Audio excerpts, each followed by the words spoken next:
Assalamualaikum warahmatullahi wabarakatuh. Shalom, namo budaya, salam kebajikan.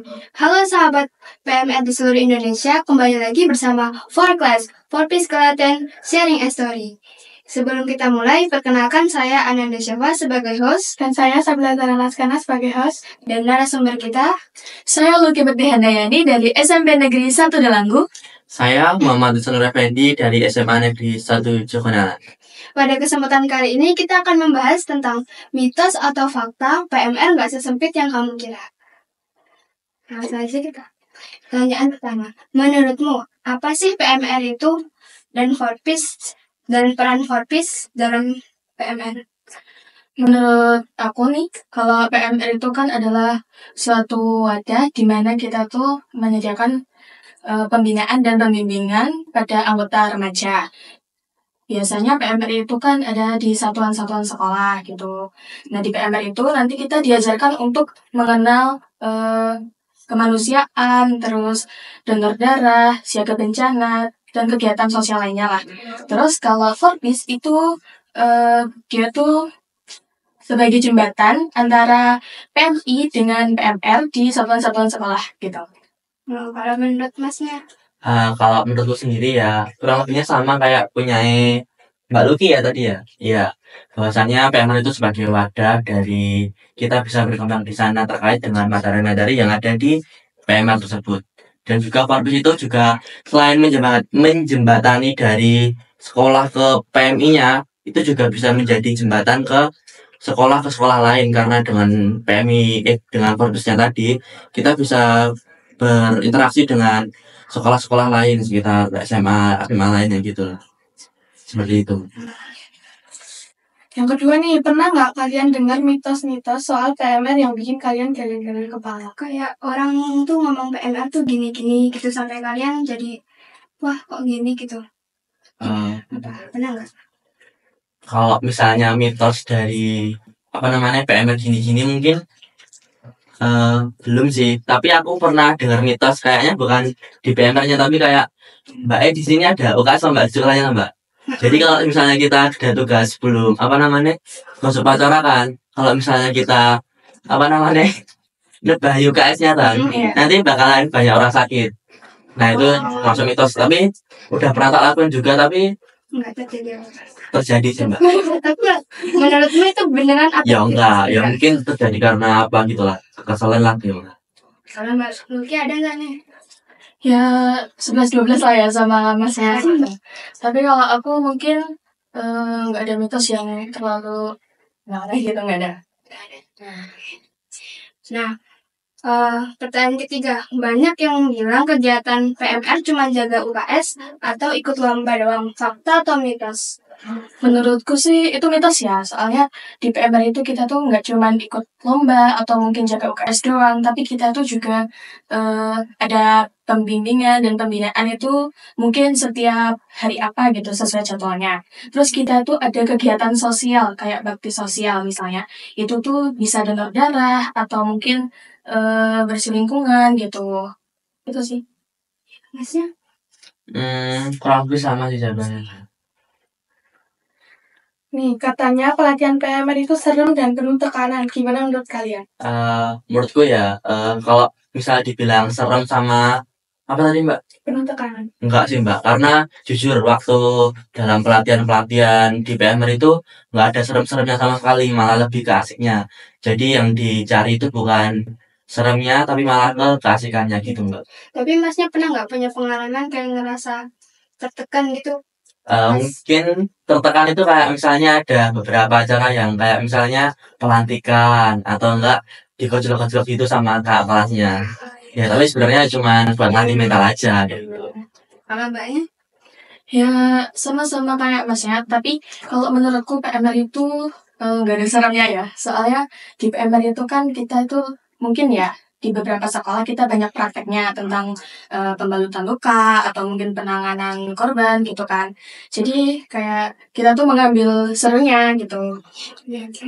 Nah, pernah nggak kalian ikut kegiatan yang bikin kalian makin bangga jadi anak PMR?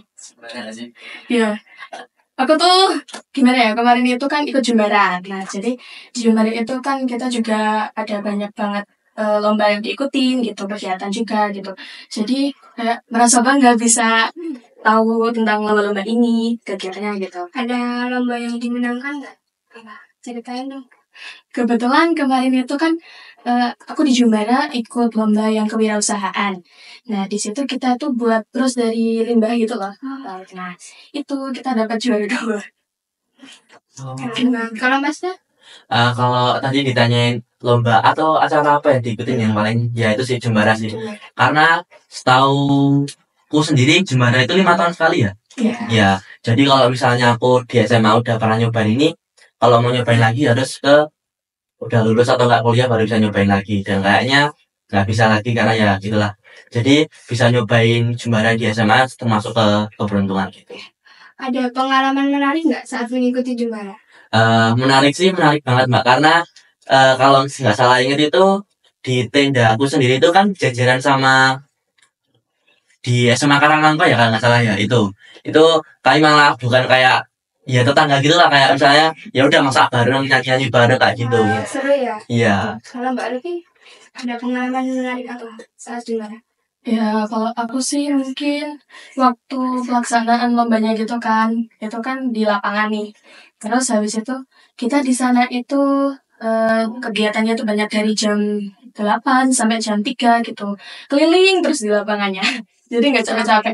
Terus pernah aku tuh lagi lari kan dari lapangan ke tenda mau ambil berasnya itu. Terus habis itu ya udah gitu kesan. Seru banget. Banyak yang mikir juga nih anak PMR itu terlalu serius dan kayak nggak ada sisi kreatifnya. Nah, coba menurutmu pendapatmu gimana tentang salahnya tadi? Kalau menurutku itu sisi kreatifnya PMR itu mungkin nggak terlalu kelihatan lah di murid-murid biasa lainnya gitu. Tapi kalau kita tuh mungkin di beberapa sekolah atau mungkin sekolah lainnya itu juga mengadakan kegiatan PMR gitu, misal menggambar poster tentang donor darah atau mungkin tentang siaga bencana, terus kegiatan sosial gitu. Terus mungkin kita adain acara kayak gamenya itu nanti ada misal kita nanti keliling nyari kertas-kertas gitu kan, nyari kertas isinya itu nanti pertanyaan seputar donor darah, terus habis itu kayak apa ya, kegiatan sosial gitu di PMR. Hal paling keren dari PMR yang jarang orang tahu. Menurut kalian apa? Kalau menurutku sendiri ya, nanti kalau menurut Mbak Evita apa? Kalau menurutku sendiri hal yang paling keren waktu jadi PMR itu di bagian ketika kita bisa membantu nyelamatin orang, bukan nyelamatin sih, kayak misalnya ya nolong orang. Tau gak sih kalau misalnya baru pacaran kan rame-rame kan tiba-tiba Ada bisa. ya ada bilang beri jalan buat PMR, nanti PMR dateng lah, keren banget. Rasa superhero gitu. Iya. Nyelamatin. Iya. Kalau menurut Mbak Luki? Kalau menurutku itu waktu kita kerennya itu kita tuh mengenalkan PMR ke warga-warga sekolah gitu lah. Kayak misal pas ada MPLS nih, kita kan pasti setiap ekskul itu memperkenalkan dirinya kan gitu. Nah di PMR itu kita juga memperkenalkan kayak nanti kita misal memperagakan praktek penanganan luka gitu, ya simulasi gitu. Terus aku tuh juga suka waktu kita tuh bisa nolongin orang kayak yang dibilang Masnya tadi ya, gitu. Itu sih. Pernah nggak kalian diremehkan atau disepelein karena jadi anak PMR? Gimana perasaan kalian? Ya gimana ya, nggak bisa gimana lagi sih, kayak kita tuh ya udah mungkin kalau disepelein kita cuman bisa oke ya udahlah, mungkin kita bisa menunjukkan skill kita lain waktu gitu kan, karena kita kan juga nggak sering-sering tampil gitu. Iya. Nah benar banget sih tadi yang diomongin, kalau misalnya PMR disepelein nggak usah datang UKS, nggak usah ngambil upah di UKS, nggak usah minta tolong sama PMR kayak gitu. Ya kalau bisa disepelein. Tapi kalau dari pengalaman sendiri di sekolahanku mungkin belum ada sih yang disepelein sih. Tapi kalau misalnya kayak gimana ya ngece kayak gimana ya, PMR cuma gitu-gitu aja mesti ada sih. Tapi ya mungkin nggak dengar segala. Apa? Menurut kalian kenapa penting buat meluruskan mitos-mitos Soal mitos soal PMR di kalangan remaja? Ya, sih, bener sih. Kalau misalnya namanya mitos sendiri ya berarti kan belum bener ya. Jalannya melenceng. Iya, nggak bener ya. Jadi kalau misalnya mitos itu mitosnya buruk, yang mitosnya bagus mah nggak apa-apa. Kalau mitosnya buruk, ya nanti bakalan berdampak buruk juga di PMR-nya kayak gitu. Kalau menurutku kita tuh harus ngelurusin mitosnya tuh karena mungkin kalau pemahamannya itu kan beda-beda. Takutnya pemahamannya tuh stuck di mitosnya doang. Jadi kita nggak ada pemahaman yang valid benar-benar gitu loh. Takutnya nanti kita jadi terlalu dekat di situ aja nggak pindah pemikirannya. Kalau bisa kasih pesan ke teman-teman di luar sana yang masih ragu buat masuk PMR, kalian mau bilang apa? Pesan dan kesan mungkin? Siapa dulu? Oke, jangan ragu teman-teman. Ayo masuk PMR. Iya, ayo masuk PMR karena dengan kita join PMR kan nanti kita bisa belajar tentang menolong orang, ya, menolong orang, menyelamatkan, tentang obat-obat juga bisa kayak gitu. Jadi ngapain ragu kalau misalnya ini berdampak positif ya jangan ragu, malah harus diikuti. Menambah pengetahuan dan pengalaman juga. Iya. Bagi narasumber yang cowok yang hadir di sini, apa yang membuat kalian bangga bisa menjadi anggota PMR? Mungkin bagiku sendiri, banggaku itu menjadi anggota PMR. Mungkin aku mau tanya dulu Mbak di sini, anggota PMR di sekolahnya itu yang laki-laki kita apa banyak? Sedikit. Wah. Jarang banget. Sama, di sekolahku juga dikit. Kalau bisa dihitung-hitung cuma 8 orang.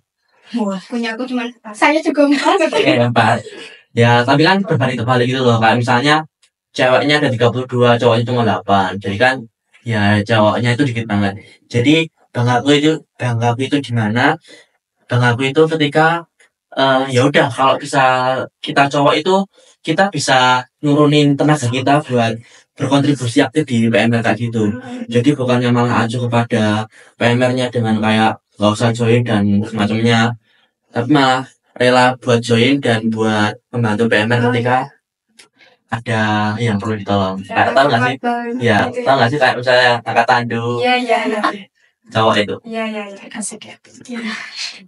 Nah, udah sekian aja dari kami.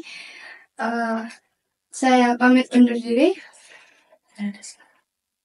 Sampai bertemu di episode selanjutnya. Dadah. Ya.